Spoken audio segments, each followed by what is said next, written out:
తెలంగాణ తల్లి విగ్రహావిష్కరణకు రావాల్సిందిగా కేసీఆర్ కిషన్ రెడ్డికి మంత్రి పొన్నం విజ్ఞప్తి చేస్తున్నారు. ఈ నెల 9న సచివాలయంలో తెలంగాణ తల్లి విగ్రహావిష్కరణ కార్యక్రమానికి ఆహ్వానించేందుకు సమయం ఇవ్వాలని కేసీఆర్, కిషన్ రెడ్డి, బండి సంజయ్లను పొన్నం కోరారు. అపాయింట్మెంట్ ఇస్తే స్వయంగా వచ్చి ఆహ్వానిస్తానని అంటున్నారు మంత్రి పొన్నం.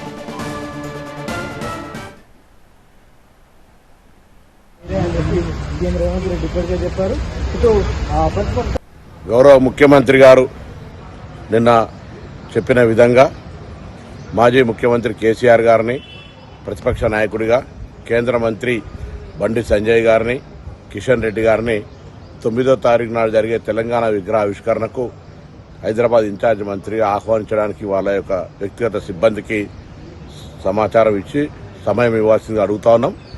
వాళ్ళ సమయం ఇచ్చిన దాని ప్రకారంగా పోయి వాళ్ళందరికీ కూడా ఆహ్వాన పత్రాలు తెలంగాణ ప్రభుత్వ పక్షాన ఇవ్వడం జరుగుతుంది. వారిని ఈ సమావేశానికి రావాల్సిందిగా తెలంగాణ ప్రభుత్వ పక్షాన విజ్ఞప్తి చేస్తా ఉన్నాం.